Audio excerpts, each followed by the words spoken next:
2 veces. Da gibt es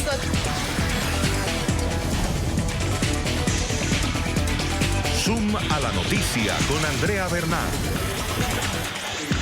¿Qué tal? Bienvenidos, yo soy Andrea Bernal y esto es Zoom a la noticia. Vamos a enfocar nuestro lente hoy en Colombia cuando estos son los hechos. Mucho ha pasado en ese país en los últimos días, porque hace pocos minutos la ministra de Justicia, Gloria María Borrero, anunció su renuncia al cargo. Y esta es la primera baja del gobierno Duque en medio de una tormenta política y para algunos también institucional que ha provocado la renuncia del fiscal general de la Nación, Néstor Humberto Martínez, en respuesta a una decisión de la Jurisdicción Especial para la Paz, la JEP, de negar la extradición de alias Jesús Santrich y ordenar su inmediata liberación. Hace unas horas se conoció la que sería también la prueba reina de Estados Unidos contra el ex jefe guerrillero. Bueno, ya hablamos aquí con Marlon, ya tenemos 15 millones listos arriba para entregarle.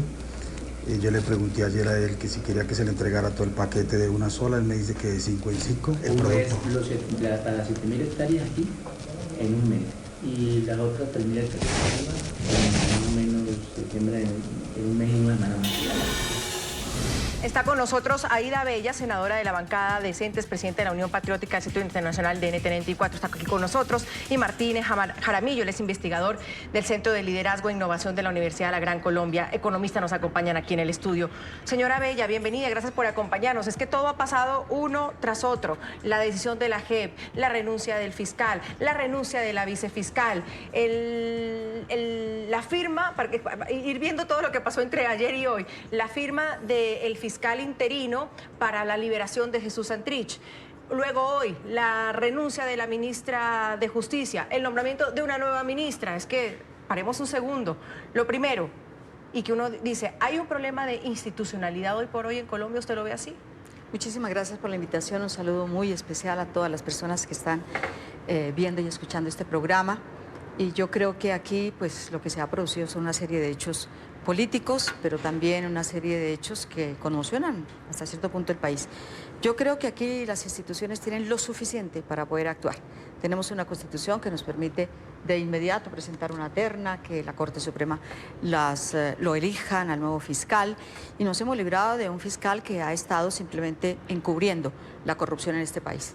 No haber dejado, por ejemplo, terminar el debate de Odebrecht, y también sus implicaciones y sus conflictos de intereses que él ha tenido para posesionarse. Yo estoy de acuerdo con los parlamentarios que en su época, yo no estaba en el Parlamento, pero considero que fue muy bueno lo que hicieron cuando, entre varios, dijeron que tantos conflictos de intereses eran muy negativos para una fiscalía. Y eso pasó. Estábamos esperando su renuncia hace rato. Lástima que no hubieran dejado hacer el año pasado y concluir el debate de Odebrecht, si no él hubiera salido en ese momento. ¿Pero usted cree que hay un problema de institucionalidad en ese momento? Yo creo que hay necesidad simplemente de coger las leyes, la Constitución que tenemos y simplemente pues nombrar al nuevo fiscal en términos muy rápidos. Y ya ha visto que la renuncia de la ministra en pocos minutos ya estuvo nombrada la otra, que la tenían escogida, por supuesto.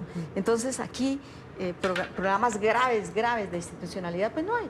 Tenemos los mecanismos para hacerlo, simplemente que tenemos que mirar efectivamente si podemos salir rápidamente de esta crisis, y está el presidente en sus manos. Desafortunadamente para mí es un presidente muy débil para afrontar situaciones de este calado. Señor Jaramillo, bienvenido. Hay una crisis de institucionalidad. La JEP decide no extraditar a Jesús Santrich cuando la Fiscalía dice que estaban todos los elementos probatorios. Los votos fueron 3-2, es decir, no fue fácil esa decisión. Renuncia al fiscal, se va a la vicefiscal. Hay un fiscal encargado que pues tiene que firmar la liberación. Estados Unidos también reacciona a todo esto. ¿Hay una crisis de institucionalidad en Colombia? Bueno, muchas gracias por la invitación. Yo creo, primero que todo, que es una situación que se debe ver con cuidado. Yo soy muy escéptico de llamarle crisis a cualquier cosa porque en ese caso siempre estaríamos en crisis, siempre hay temas importantes que hay sobre la mesa y en este momento simplemente tenemos más temas que tenemos que abarcar. Pero no siempre renuncia un fiscal. No siempre renuncia un fiscal, pero de esa misma manera pues hemos tenido las objeciones a la JEP y bueno, una serie de cosas que digamos son difíciles de asimilar por sí solas, mucho más difícil pues cuando son varias. Entonces yo creo que en este momento estamos discutiendo de manera democrática un fallo con el que mucha gente no está de acuerdo Y pues eso se podrá hacer, digamos, desde las vías institucionales, que es donde yo creo que está casi todo el país. Y aquí voy a hacer un apunte incluyendo parte del uribismo. Y otras personas que han venido llamando a otras vías, que son como la constituyente. Entonces, yo creo que la gran parte del país está sobre un lado que es el de la institucionalidad y que podemos estar en desacuerdo pues con un juez y discutirlo pues democráticamente, pero esa es la gran, digamos, disyuntiva. Entonces, para llamarlo crisis, yo creo que tendría unas reservas y más bien lo llamaría como una serie de acontecimientos que son difíciles de entender pues para en poco tiempo, digámoslo así. Vamos a ver qué piensa Santiago Valencia, el es senador del Centro Democrático desde Medellín, Colombia, nos acompaña. Senador, gracias por acompañarnos. ¿Usted sí se lanza al agua y la llama una crisis institucional lo que vive Colombia? Andrea, ¿cómo estás? Un saludo para ti, un agradecimiento a NTN por este importante espacio y por supuesto un saludo a la senadora Aida y al doctor Martín, que están allá acompañándolos desde Bogotá. Gracias. Yo sí creo que hay una crisis institucional en la justicia, no es una crisis nueva, creo que digamos ya ha habido unos detonantes bastante delicados que nos llevan a pensar que hay una oportunidad para tomar medidas que nos permitan recuperar no solamente la institucionalidad de la justicia, sino además la legitimidad que hoy lamentablemente le está haciendo falta. Y es que analicemos lo que está pasando, es que la renuncia del fiscal no es solamente el hecho político de la renuncia como tal, sino su argumentación. Y para mí tiene toda la razón, el fiscal dice que él renuncia a la fiscalía porque hay una ruptura institucional por parte de la Justicia Especial para la Paz, que comete unos actos que incluso dentro de los salvamentos de votos que podrían ser cabeza de un nuevo proceso penal contra los 3 magistrados que votaron en favor de la no extradición del señor Santrich y que dejan a la Fiscalía maniatada, que además una JEP que toma decisiones que en primera instancia le corresponderían o a la Corte Suprema de Justicia o a la misma Fiscalía General de la Nación, porque la JEP estaba abocada única y exclusivamente a determinar la fecha de comisión del delito y por supuesto además basados en la confianza legítima que existe entre 2 países que son aliados, pues que la justicia norteamericana actuaría y absolvería o culparía de acuerdo a las pruebas que tenía. Y claro que había pruebas, es que en Colombia se ha tenido siempre el indictment, que es la solicitud de extradición, como una prueba judicial, pero además conocíamos de las interceptaciones, de los seguimientos, de las pruebas que existían contra el señor Santrich y todas ellas incluso confesado por él mismo después del 1 de diciembre de 2016. Esto por supuesto que genera una crisis institucional porque hay un supratribunal creado para todo este proceso, digamos, de desmovilización y aparente juzgamiento de las FARC, pero que está generando, digamos, todo una desbarajuste institucional y que nos dejan una situación complicada. Pero además la justicia ya estaba en crisis desde antes, con el cartel de la toga, con la venta de sentencias en la Corte Constitucional y con otras cosas, y yo por eso propongo que tal vez la mejor salida, que también es institucional, sería una Asamblea Nacional Constituyente que reforme la justicia en Colombia, incluida la justicia transicional, porque además el Congreso ha demostrado ser institucionalmente incapaz de hacer las reformas que necesita el país en materia de justicia, porque llevamos 30 años tratando de hacerlo. Y sin duda el debate nos llevará al tema de la Asamblea Constituyente, que es de lo que hoy se está hablando en Colombia. ¿Algo más para aportar al senador Valencia? Bueno, o un para saludo, refutar? Santiago. Un saludo desde acá, desde Igualmente, Bogotá. doctora Aida. Y Muchas yo creo gracias. que de todas maneras estamos ante una situación. Yo fui constituyente en el 91 y yo creo que esta constitución dejamos tantos elementos que además es una de las mejores de América Latina, especialmente en Carta de Derechos Humanos, especialmente en los balances que incluso algunas reformas del Congreso la han dañado. Pero yo sí creo que tenemos todavía suficientes elementos. Llevamos con ella 27 años, hemos podido solucionar complicaciones un poco parecidas, etcétera, pero ¿qué complicación hay en elegir un fiscal? Pues ninguna. ¿Qué complicación hubo en reemplazar a la doctora, a la exministra, hoy en día ya, por la doctora Margarita Cabello? Pues nada.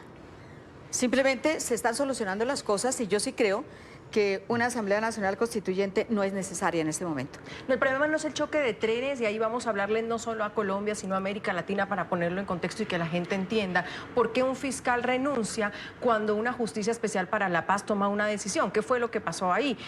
Señor Jaramillo, como para ponerlo en contexto, hay ese choque de trenes desde hace algún tiempo atrás, y con este mismo caso se decía que la JEP estaba no se estaba limitando en sus funciones, que la Fiscalía tenía un papel y que la JEP tenía otra. La JEP es la Justicia Especial para la Paz, que nace del proceso de paz en Colombia.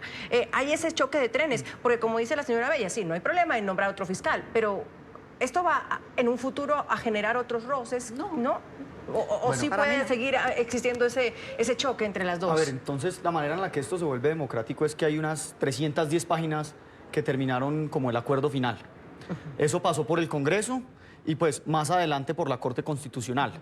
Ya después vinieron pues leyes a la JEP y lo que sentenció pues lo que falló la Corte Constitucional por última vez es que la JEP, la Justicia Especial para la Paz, solamente podía determinar la fecha. Entonces, las pruebas les llegan a la jurisdicción especial y ellos las revisan y dicen, pasó antes del 1 de diciembre de 2016 o después. Es lo único. Pero Ellos entonces se extralimitó porque ellos deciden no extraditarlo. Ellos se pegan de un argumento, el argumento que está rondando es el siguiente. ¿Cómo va usted a determinar que un hecho pasó antes o después si ni siquiera sabe si hay hecho? Y lo que ellos dicen es que el narcotráfico no saben si se puede probar o no, pero el argumento que yo creo... Ellos son 3, ¿no? Porque los otros dos dicen, y después lo vamos también a ver lo que dijeron las magistradas, que las pruebas estaban ahí y que existen. Sí. Entonces, unas pruebas son públicas. En este momento ya hemos visto un video de 7 minutos, 6 audios, y lo que debería hacer la JEP es decir si ese hecho es antes o después de la fecha. Si la Fiscalía ha determinado por diversas razones, por las menciones que habla en el video, por lo que dice, digamos, en los audios, de que esa fecha fue después, pues hombre, la JEP debería revisar y mostrar sus argumentos para decir de que no fue así, y si no tiene sus argumentos, pues le competiría, digamos, a la Fiscalía mostrar las pruebas y a la Corte Suprema pues dar continuar el proceso de extradición. Entonces, ¿tomó atribuciones que no debía, Martín? Yo creo que sí. Señora Bella. Bueno, yo pienso que de todas maneras, lo que hemos visto, yo no soy jurista, pero de todas maneras le creo mucho a juristas tan calificados como el doctor Yesid Reyes. Él es un hombre que no solamente sigue estos procesos, sino que estuvo en toda la negociación del proceso de paz y tiene por qué saberlo. Y precisamente le he escuchado que no existe el delito. Si no existe el delito, ¿cómo están las pruebas? Pues es que son 2 videos que hablan de todo menos de eso. Entonces, lo que sí hay que hacer es realmente entender que un tribunal, o bueno, el fiscal general de la Nación no se puede oponer a decisiones de un tribunal, por Dios. ¿Qué es lo que ha pasado también con el presidente Duque? Entonces el presidente Duque dice, no, a mí no me gustan los pactos y entonces no creo en los pactos y entonces hago lo que quiera. No, se está deslegitimando él mismo, porque es Estado desconociendo Estado. Y el otro problema es que él mismo dice, no, a mí no me gustan 6 cosas que quedaron en la cuestión de la paz y de la JEP y de todo eso. Entonces, yo pido que eso se revise. Hombre, está contra la Corte Constitucional, pero un presidente que pone desorden, un presidente que pone desorden, hombre, desconociendo incluso cuestiones que ya han sido revisadas por la Corte Constitucional. ¿Quién está poniendo pero ¿a quién se le ocurre? El presidente mismo está causando problemas que no debía haber causado. Y yo en eso discrepo completamente del presidente de la República y discrepo completamente del fiscal. Martín. Pues a ver, cuando podemos debatir en este momento si los videos y los audios presentan... ¿Qué les parece si los vemos? Porque Correcto. claro, estamos hablando de los videos y para nuestra audiencia que veamos cuál es esa prueba que supuestamente pues tiene Estados Unidos y tiene la Fiscalía, que ayer en Noticias RCN se reveló de forma exclusiva, tiene 7 minutos, fue conocido en primicia por Noticias RCN, y según en ese video habría detalles de esa conversación que sostuvo Jesús Santrich con los emisarios del cartel de Sinaloa, que en realidad pues eran agentes encubiertos. Miremoslo. El video completo y de alta calidad comienza con la llegada de los 2 agentes al lugar donde se encuentran Jesús Santrich y Marlon Marín, sobrino del ex jefe de las FARC, Iván Márquez.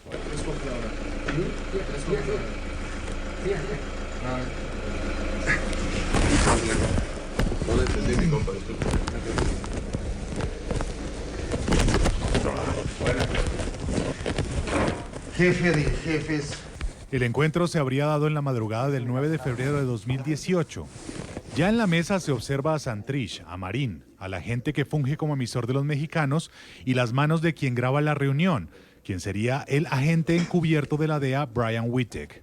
La conversación con Santrich comienza y se da de manera familiar. Pero bueno, ya estás acá. Ese es el problema de la política. afluencia, pero nos vamos a abrir, pero nos vamos ahora temprano a ver el problema que la situación está jodida, aquí se han visto, ¿no? Incluso Santrich se queja de supuestas acciones del Centro Democrático. El Centro Democrático lo han tomado gente, han desbaratado sedes, han hecho de todo. Es entonces cuando empiezan a hablar del negocio. Bueno, ya hablamos aquí con Marlon, ya tenemos 15 millones listos arriba para entregarle. Yo le pregunté ayer a él que si quería que se le entregara todo el paquete de una sola, él me dice que de 5 en 5. El agente confirma las intenciones. Este señor Vicente es un hombre muy serio, hay buenas referencias de él que no nos van a quedar mal ni por aquí ni por allá. Y Marlon Marín hace una petición. ¿Usted qué quiere, que le entreguemos todo de un chingazo? Si se puede, todo un chingazo. Luego el agente le entrega la clave de la caja fuerte donde pueden reclamar el dinero. Lo hace en un billete. Esta es la combinación, perdón, qué pena. Esa es la clave para que Marlon se la pase al camarada Vicente. Con eso el compa ya de una le retira. Usted le manda una pinche foto, yo le tomé una foto. Entonces usted ya sabe cómo trabaja con la serie, reclaman allá y que quede ya todo especificado. Y les preguntan cuándo les pueden entregar el producto, a lo que responde Marín. Para las 7.000 hectáreas aquí en un mes y las otras 3.000 hectáreas más o menos se siembran en un mes y una semana más. El emisario entonces dice que le den garantías y ahí interviene Santrich. Le dice que está enredado en el tema. Si ustedes miren los tiempos, miren los seguros, miren la proyección, ustedes conocen cómo se manejan las cosas, entonces yo estoy enredado en este tema. Y reitera que él no puede estar frente a la operación. Ustedes mismos estén atentos para que no haya ninguna dificultad, porque yo no puedo estar atento y estoy enredado aquí por eso. El agente entonces acuerda con Marín un viaje y usan palabras clave. Hablan supuestamente del apoyo del presidente de Surinam.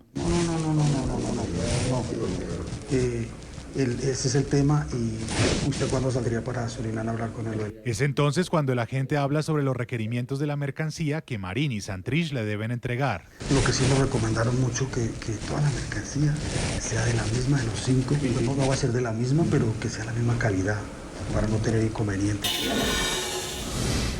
Senador, esta sería la prueba, una prueba que esta mañana también uno de los magistrados que tomó la decisión de no proceder con la extradición de Santrich dijo que no la conocía la JEP y entonces sin embargo pues están diciendo bueno, entonces cómo es que aparece y no conoce la prueba la Justicia Especial para la Paz. En todo caso Estados Unidos también pues considera lamentable esta decisión y esto queda en qué, señor Valencia, como dice la senadora Bella. Sencillo, pues se elige otro fiscal, así como hoy se elige otra ministra y seguimos, porque la JEP pues desaparecer no puede, ni la fiscalía tampoco, o ¿cuál puede ser el camino? No, Andrea, no, mire, lo que pasa es que aquí hay que distinguir entre dos cosas que yo creo que es clave distinguir, y es la función de la JEP, cuál es la función de la JEP o cuál debería haber sido su función y finalmente qué fue lo que hicieron.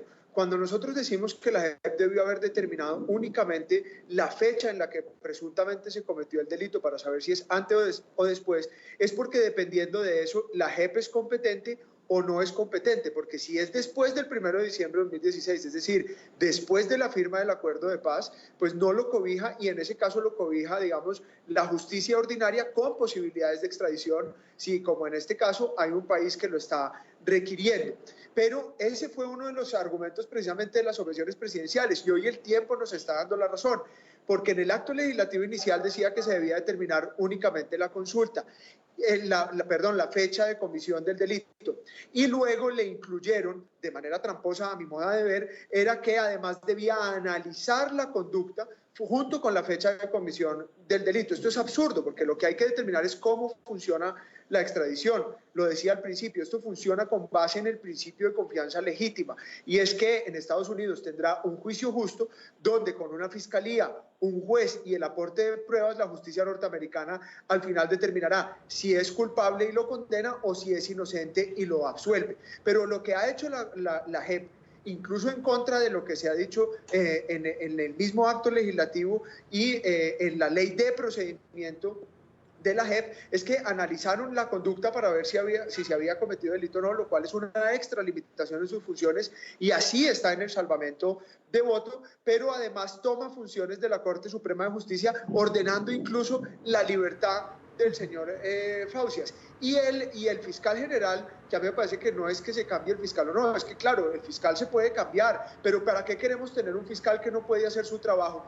Porque hay un supratribunal que incluso está analizando no solamente las fechas, sino las conductas y que le está impidiendo a la fiscalía llevar a cabo las investigaciones que por competencia le tendrían que competir a la fiscalía precisamente por haber sido delitos cometidos después de la firma del acuerdo. Entonces el problema no es que exista un fiscal y que la Corte Suprema de una terna presentada por el presidente de la República ponga un fiscal. El problema es que la JEP está tomando funciones, se está abrogando funciones, está usurpando funciones de la Corte Suprema de Justicia, de la Fiscalía General de la Nación, incluso del mismo Congreso de la República, dándose facultades y posiciones que no tiene para evitar la extradición de una persona que evidentemente siguió delinquiendo luego de la firma del acuerdo. Sí. Y esto es muy grave porque atenta no solamente contra la verdad, sino contra la Santiago, sí, pero ahí se está constituyendo juez de la República. Es que nosotros como senadores no podemos ser jueces de la República, nosotros somos legisladores. Ni lo y efectivamente somos, que nosotros vamos a prometer simplemente porque las leyes se cumplan, y en eso sí tenemos que hacer un control político, pero condenar a la gente porque sí, porque no. Es que en la extradición se han cometido muchísimos errores. Yo me acuerdo que hace años tuvieron a un señor que se llamaba, de alguna manera, de alguien que estaba buscando, lo mandaron para los Estados Unidos y a los 5 años nos lo regresaron pidiendo excusas. Y yo creo que aquí no hay tratado de extradición. Tengo el anexo del Ministerio de Justicia, lo traje precisamente para que lo vean los ciudadanos. Esto es del Ministerio de Justicia, donde dicen, lo saqué hoy además, porque yo pensé que había cambiado, pero como hago parte del Congreso, yo dije, no, antenoche no aprobamos nada de ningún tratado de extradición. Aquí lo que hay es un convenio de cooperación entre los gobiernos, y un convenio de cooperación entre los gobiernos se volvió, Santiago, un problema de que si los señores de los Estados Unidos nos piden al señor Juan Pérez para que lo mandemos, porque sí, y entonces el gobierno coge y lo manda. Y no le dice, oiga, pero ¿por qué no lo piden? No, es que como tenemos convenio, los de allá tienen razón. ¿Cómo así? Vamos a seguir cometiendo errores de esa naturaleza, y yo sí creo que los ciudadanos de un país, lo mínimo que podemos pedir es la autonomía y la soberanía nuestra, que además la violenta el propio presidente de la República. Esto no es posible, que el presidente de la República esté de acuerdo con el embajador de los Estados Unidos y al canciller le preocupe más la autonomía de los Estados Unidos y no la soberanía de Colombia. Esto me parece terrible. Ya ahí ya se va viendo que la discusión es otra y que realmente de fondo lo que hay, y le admiro, digamos, al menos la valentía a la senadora Aida Bella, que lo reconoce, y es que realmente lo que no quieren es extradición en el país, pero además la extradición, por supuesto, si habrán cometido errores. No, es que no podemos estar con nadie, ni cuando nos piden a un señor, ni cuando nos piden a otro, ni a un presidente de la República. Es que nos tienen que decir por qué, porque este es un país soberano. ¿Les parece a los dos senadores? Este es un país soberano. A los dos senadores, si me permiten, porque la senadora Abella, Santiago, un segundo, la senadora Abella dice porque sí. Y Estados Unidos ha sido claro en decir que tiene las pruebas, y la Fiscalía decía que tiene las pruebas y mostró, y después aparece este audio. Entonces mi pregunta queda, antes de ir a la pausa, porque me estoy extendiendo en este primer bloque, es, senadora Abella, ¿no se le cree a la Fiscalía cuando dice que tiene pruebas? ¿No se le cree a los Estados Unidos cuando dice que tiene pruebas? Sí que quisiéramos creerles a todos. El problema es este, un fiscal que primero estaba de acuerdo con las objeciones, que es enemigo de la JEP, que es enemigo de la paz, que han cubierto los escándalos más graves de corrupción en este país. Pues es un fiscal que definitivamente nunca pensamos que llegara a estos términos. Es más, yo estoy de acuerdo con los parlamentarios que en su momento plantearon que no debía asumir la Fiscalía General porque era un hombre que tenía conflictos de intereses, y lo demostró, durante todo su accionar, lo demostró. Lo último fue lo que hizo en el Congreso de la República, amenazarnos, decirnos que sí, que nos estaba siguiendo, semejantes cosas que hizo en el Parlamento delante de todos nosotros. A la verdad, al decir que sería sin pruebas, Martín. Pues es que no nos compete. Que se lo pide porque sí. No nos compete, no somos jueces. No nos compete a nosotros decir si las pruebas son contundentes para el delito o no. Que había pruebas. Había pruebas, es un hecho. De hecho, pues eso lo aceptó la JEP, y lo que dice la JEP es que las pruebas no son concluyentes. Algunos, 3 de los 5 magistrados.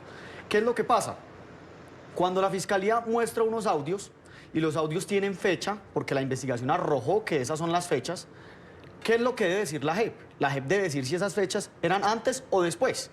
Si la JEP dice esos audios que no puede opinar fueron después del acuerdo, ahí ya sigue la justicia ordinaria a operar.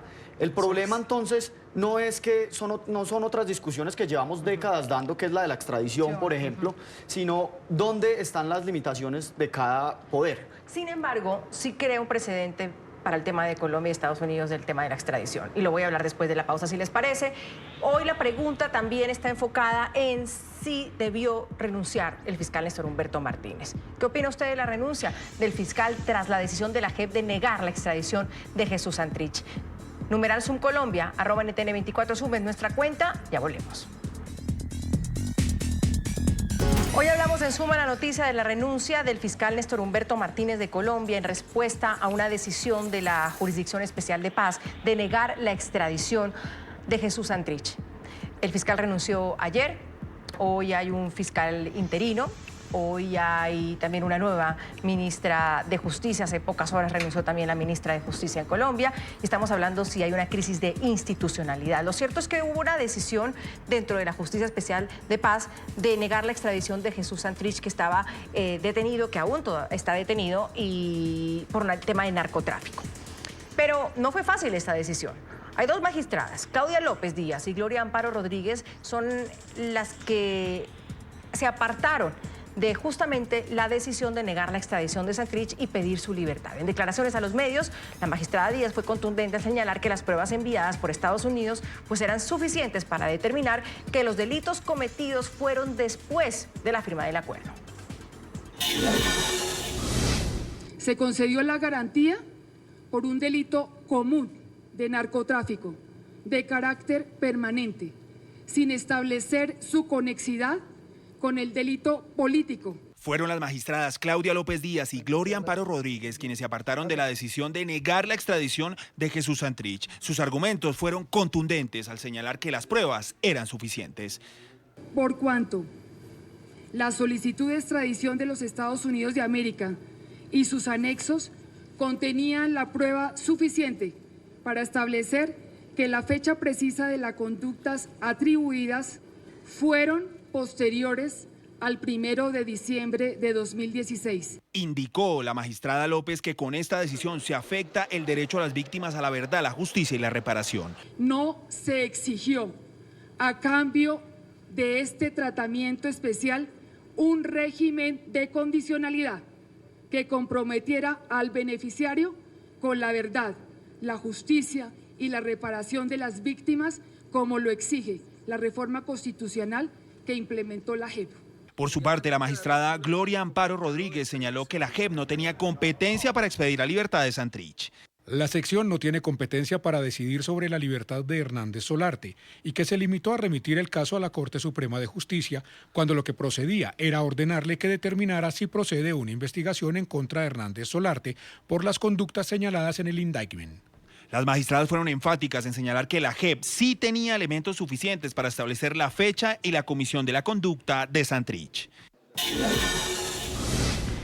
Luego que pasa este momento en Colombia donde la sala de la JEP decide negar la extradición de Jesús Santrich, pues el fiscal de la Nación, Néstor Humberto Martínez, hoy exfiscal, dijo que la decisión de la JEP de no extraditar a Jesús Santrich y ordenar su libertad es un desafío al orden jurídico y a la evidencia aportada por Estados Unidos y la Fiscalía, y presentó su renuncia irrevocable. Este desafío al orden jurídico no será refrendado por el suscrito. Mi conciencia y mi devoción por el Estado de Derecho me lo impiden. Por ello, he presentado renuncia irrevocable al cargo de Fiscal General de la Nación. Para algunos una pataleta, para otros algo que debía suceder hace mucho tiempo. El senador Lozada, ex miembro también de las FARC, dice que el fiscal no renunció, que el fiscal se cayó solo. Hay otros dicen que es una gran defensa a la institucionalidad y al derecho en Colombia. ¿Martín debió renunciar el fiscal? ¿Hizo bien?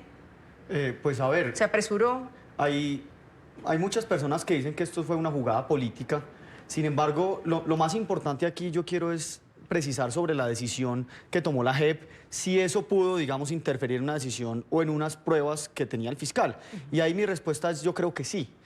La pregunta es, si la JEP solamente tenía que determinar la fecha y los audios tienen una fecha posterior a la fecha que se pactó en el acuerdo, y fuera de eso, el mismo Jesús Santrich, cuando la JEP le pidió explicaciones, ¿se llevó a cabo? Él dijo que sí, que era una negociación de otras cosas, obviamente, pero que la negociación había sido después.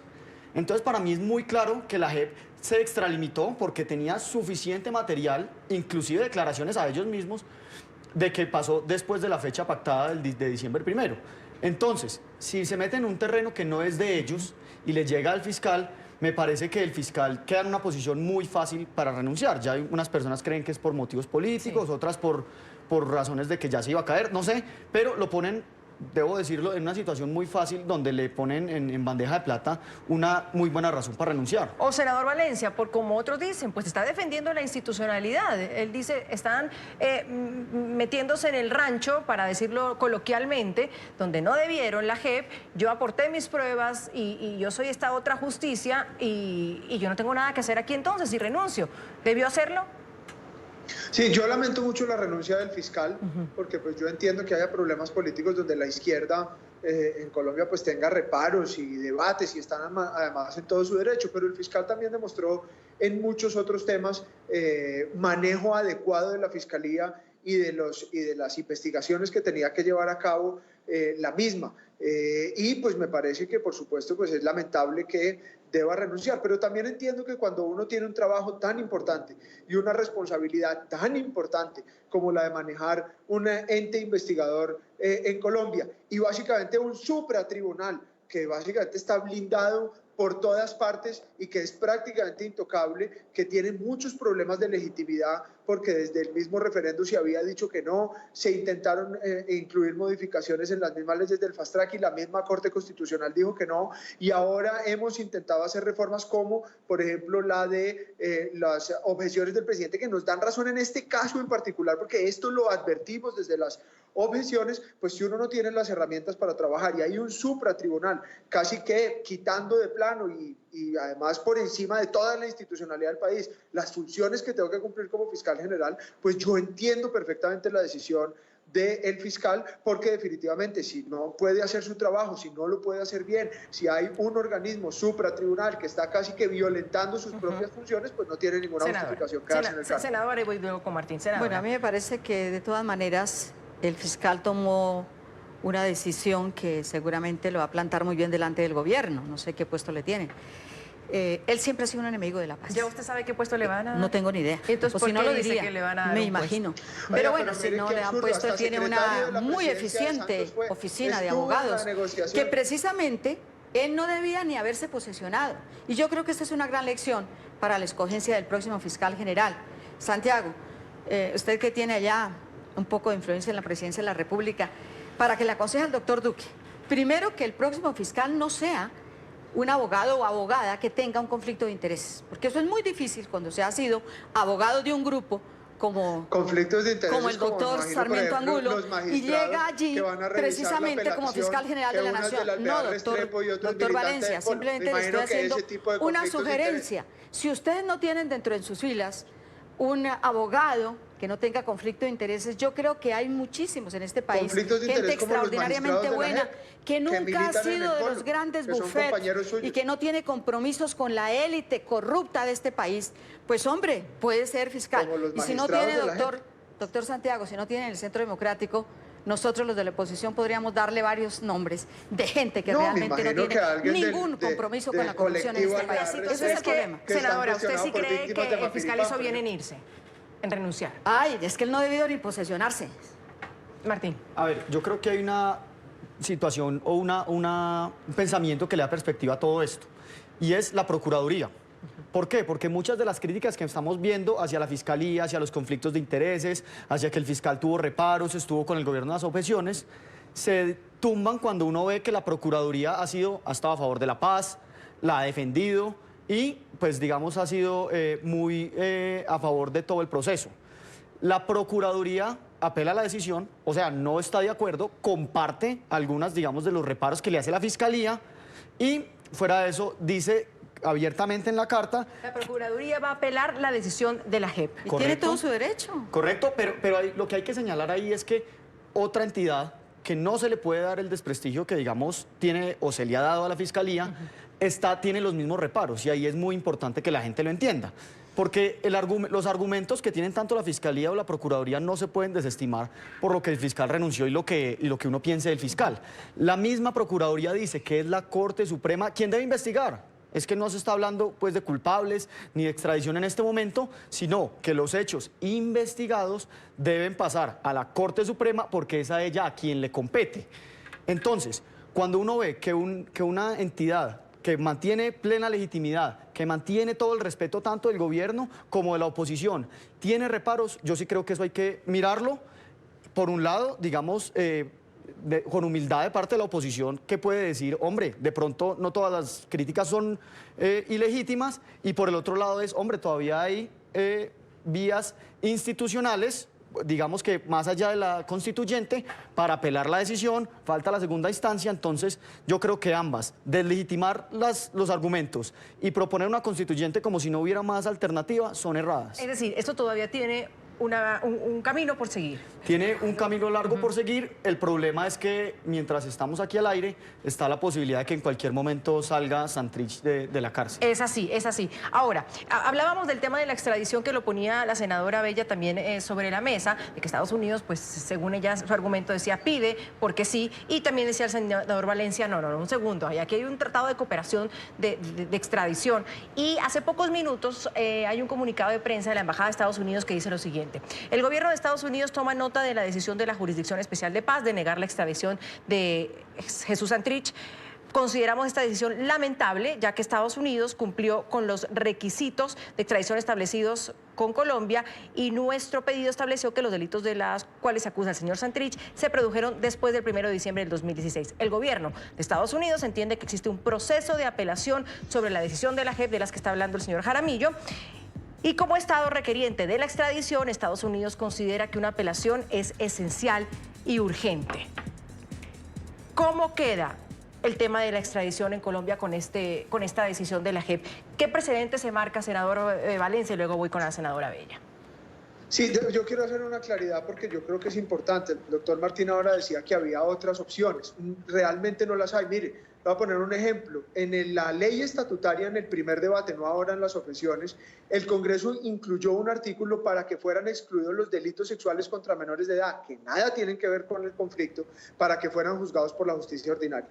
Y la Corte Constitucional dijo que como eso no había sido negociado en La Habana, eso no podía ser parte de la ley estatutaria, entonces por lo tanto los dejó por fuera y dejó trato penal diferenciado para un crimen de lesa humanidad como son delitos sexuales contra menores de edad, y no los excluyó a pesar de que era la voluntad del Congreso de la República. Ya hemos intentado hacer unas reformas en el Congreso frente al tema de la JEP, y siempre el argumento es que como la Corte Constitucional ya lo dijo, no se puede modificar nada del acuerdo. Hoy vemos que hay cosas que modificar, que hay cosas que mejorar, porque hay cosas que definitivamente están logrando impunidad, que están logrando una cantidad de problemas, además de legitimidad y problemas institucionales en el país, y el Congreso está absolutamente maniatado para poder hacer cualquier reforma porque supuestamente está blindada por la misma Constitución, de manera que eso nos lleva a un único camino de Asamblea Nacional Constituyente, porque de otra forma esto se va absolutamente a desbarajustar. Frente al tema de extradición, sí, la doctora Bella ahora decía una cosa y tiene razón, y me parece que es exacto. No existe formalmente un tratado de extradición con los Estados Unidos. Lo que se ha venido utilizando en los últimos años, esto es de técnica jurídica, es a través de la cooperación judicial y procedimientos administrativos, las extradiciones que se han venido dando durante los últimos años. Pero repito, esto se basa en el principio de confianza legítima, y es que hay dos países que cooperan, que Colombia entiende que pero Estados esto significa Unidos y crea un precedente que Colombia no va a seguir operando. Hay uno que recibe órdenes y otro que obedece. Senador Valencia, usted lo lee como que Estados Unidos le preocupa o empieza a dudar que Colombia vaya a cooperar en temas de extradición con Colombia. Por supuesto, esto es muy grave, porque es que además la cooperación judicial entre los dos países es muy grande. La doctora Bello, por ejemplo, que tanto habla del tema de Odebrecht, acusa al fiscal, por ejemplo, omite que es Estados Unidos básicamente la que nos ha dado todas las pruebas con las que se han podido judicializar a más de 90 personas frente al caso de Odebrecht. De manera que esto sí pone en riesgo la cooperación judicial con los Estados Unidos y pone en riesgo además la lucha contra el narcotráfico. Estamos nadando en coca, 200.000 hectáreas cultivadas de hojas de coca, disidencias de las FARC encargadas del problema del narcotráfico, otros grupos armados al margen de la ley en este tema, y una herramienta que teníamos para combatir el narcotráfico, que era extraditando a estos señores, porque la justicia de Estados Unidos sí responden por estos delitos y no como acá que siguen delinquiendo desde la cárcel. Entonces acabamos de plano con la extradición, de manera que a mí me parece que esto sí afecta, porque viola el principio de confianza legítima y básicamente de alguna forma lesiona lo que ha venido sucediendo en cooperación judicial con los Estados Unidos, no solo en esto, en lavados de activos, en trata de personas, en corrupción y en toda una Senadora Bella, ¿cómo queda el tema la de cooperación? extradición? Es como demasiado, ¿no? Yo diría que más bien hay una subordinación a unos mandatos que siempre nos llegan. Entonces lo que viene de allá hay que obedecerle a rajatablas. No, Santiago, no, yo creo que lo mínimo que podemos hacer los parlamentarios en este país es defender la soberanía de este país. Es defender que aquí también hay una justicia y que la podemos ejercer. Es defender que aquí los colombianos, cuando nos los pides, trátese de uno o de otro, trátese de un...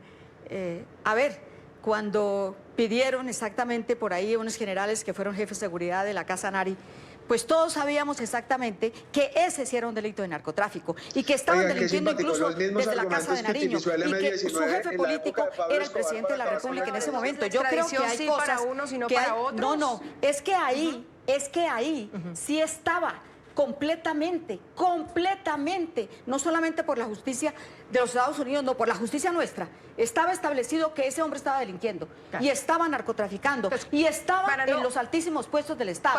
Llegó hasta general de la República. De la extradición en este momento. Entonces, yo sí creo que lo mínimo que podemos defender los parlamentarios, y por eso lo hago, Santiago, yo soy una convencida de que exactamente la soberanía de los pueblos necesita. Todos los pueblos en este planeta, todos, no es porque trate de Colombia, defendería igualmente en Etiopía o en Canadá o en Australia. Los pueblos necesitan también su soberanía, necesitan su autodeterminación. Y es lo que estamos en este momento también, porque nosotros no estamos sometidos al policía del mundo, que se llama los Estados Unidos. Senador, que como buen estudiante Martín me levanta y me pide la palabra, entonces se la doy. Bueno, Martín. Yo creo que aquí hay una cosa que hay que resaltar y es que en un punto, no sé si es notorio, los tres estamos de acuerdo. Entonces estamos de acuerdo con que, según la justicia colombiana, quien está delinquiendo, quien comete un delito transnacional del narcotráfico, debe o puede o es deseable que vaya pues en extradición. Aquí la diferencia que yo veo entre mis dos contrapartes es la siguiente. Que para uno es probado y para otros no. Que para uno es probado y para otros no. Pero en lo que sí estamos de acuerdo es que la justicia colombiana podría investigar por un lado y dos, enviarlo al exterior, a Estados Unidos, si la justicia lo prueba. Ahí es donde yo creo que hay que resaltar que estamos de acuerdo. Yo pienso que para que eso se pueda dar, la JEP debe pronunciarse sobre si esos audios fueron antes o después y la Corte Suprema, que esto lo dice también la Procuraduría, la Corte Suprema investigue. Si todos nos ponemos de acuerdo en estas reglas de juego y la Corte Suprema, que al final tendrá la última palabra, dice que no hubo delito, pues ahí tendremos las manos atadas, ahí digamos que el juez serán ellos. Pero si ellos dicen, como es el protocolo normal, que sí hubo un delito de narcotráfico, pues debe haber una extradición y ahí estamos de acuerdo los tres. Por un lado se respeta la soberanía, por el otro lado, que es lo que pienso yo, se respeta el debido proceso y las limitaciones de la JEP, y por el tercero se cumple el hecho de que si participó en hechos de narcotráfico después de la fecha pactada, pues se va a ir extraditado. Eso yo creo también que le da seguridad jurídica y le da legitimidad al acuerdo. Que antes sea lo pactado, pero después también sea lo pactado. Voy a una pausa, si les parece, con la pregunta de hoy. ¿Qué opina usted de la renuncia del fiscal Néstor Humberto Martínez en respuesta a la decisión de la JEP de negar la extradición de Jesús Santrich? Ya tenemos algunas opiniones. Alfonso Durán nos dice que eso es coherencia. También tenemos a Paz es Solución en su Twitter. Dice, simple, una total payasada que tenía orquestada ante su necesidad de salir con algún aire de semejante encrucijada en la que estaba montado. Y también hay otro tuit de Aramacao que nos dice que una disculpa para irse, pues hace rato debe haberlo hecho. El debate, por supuesto, continúa en comerciales aquí entre Martín y nuestra senadora Bella en el tema que nos compete hoy. ¿Qué opina usted sobre la renuncia del fiscal Néstor Humberto Martínez en respuesta a la decisión de la JEP de negar la extradición de Jesús Santrich? Me quedan 4 minutos. Senadora, ¿esto lo podemos hablar con perspectiva de ganadores y perdedores? ¿Quién gana, quién pierde en un momento como estos? No, Hay yo quienes creo... dicen que las FARC ganaron y que Jesús Santrich gana si en minutos o en unas horas puede salir libre, y quien pierde es la institucionalidad. No, yo creo que es lo contrario, Andreita. Yo creo que gana la institucionalidad, porque estamos viendo que efectivamente tenemos los elementos, las leyes, la Constitución para hacerlo. Y segundo, estamos en un ensayo. La Justicia Especial para la Paz es algo nuevo, pero que además tiene el respaldo de grandes tribunales internacionales, que aquí el doctor Martín conoce mucho más que yo. Los tribunales internacionales todos estuvieron de acuerdo en la consulta que se les hizo sobre la Justicia Especial para la Paz. Es ejemplo en el mundo, además. Senador Valencia, ¿se puede hablar en términos de ganadores y perdedores? Ojo, porque la doctora Bella, y para hacer una claridad, dice que la Corte Penal Internacional estuvo de acuerdo. Ojo que la Corte Penal Internacional dijo que cualquier mecanismo de justicia transicional debía guardar la proporcionalidad de la pena con el daño causado, y existía la obligación del Estado de investigar, juzgar y condenar a los que fueran culpables de delitos atroces. Si alguien pierde aquí es la legitimidad del proceso. La gente ve que la JEP está garantizando impunidad para quienes siguieron delinquiendo después del proceso, y si alguien ha perdido aquí es la institucionalidad y el país. Martín. Bueno, yo no creo que se pueda hablar de ganadores y perdedores. Yo creo que el juego democrático es ponernos de acuerdo con unas reglas y aceptar lo que esas reglas arrojen. Como hemos dicho y como hemos, digamos, debatido aquí, según mi criterio, la regla era muy clara sobre la fecha y la JEP se extralimitó. Eso causa, digamos, ciertas preocupaciones para el futuro. En el futuro, entonces, un trámite que no tiene nada que ver, va a poder la JEP hablar, inclusive cuando fue después del acuerdo. Unas pruebas que no sabemos, porque no somos jueces, si son concluyentes para determinar un delito o no. La JEP puede determinar de que esas pruebas no son suficientes para una medida cautelar, para meterlo a la cárcel. Pues yo creo que esas no son las reglas del juego, no es lo que falló la Corte Constitucional, y lo que la JEP debe hacer es decir, esos audios sí son después de la fecha, porque eso fue lo que arrojaron las investigaciones, eso fue lo que Santrich les confesó a ellos, a la misma JEP, y dejar que eso lo investigue la Corte Suprema de Justicia. Y hay que hacer una anotación importante que va también para el otro lado. Para el otro lado es, si eso lo va a investigar la Corte Suprema de Justicia, que sigue el mecanismo tradicional de extradición, o sea, el que se basa, digamos, en la confianza, y la Corte Suprema determina de que las pruebas no son concluyentes, pues ahí no habrá nada que hacer, y yo creo que hay que tirar, digamos, para otro momento, o tirar por la borda la idea de la constituyente. Ponernos primero de acuerdo en las reglas, en el mecanismo, debatir si eso hubo una extralimitación o no, y aceptar las consecuencias, pues, de lo que pactamos. Más televidentes responden nuestra pregunta de hoy. ¿Qué opina usted de la renuncia del fiscal Néstor Humberto Martínez? Fernando Escobar nos dice que es dignidad, es respeto a la institucionalidad. Los izquierdosos quieren tapar el sol con un dedo, pierde el país. Resulta que la JEP no sabe de justicia, que tiene una justicia amañada. Agradecerle a la senadora Aida Bella por habernos acompañado, a Martín Jaramillo, investigador del Centro de Liderazgo e Innovación de la Universidad de la Gran Colombia, y también al senador Santiago Valencia del Centro Democrático por haber estado con nosotros. Para mí, un gusto habernos escuchado y debatir con esta altura. Muchas gracias. A ti muchísimas gracias. Andrea, muchas gracias. Gracias. A los televidentes igual. A ustedes. Soy Andrea Bernal. Nos vemos mañana con otros temas de debate. Gracias por su compañía.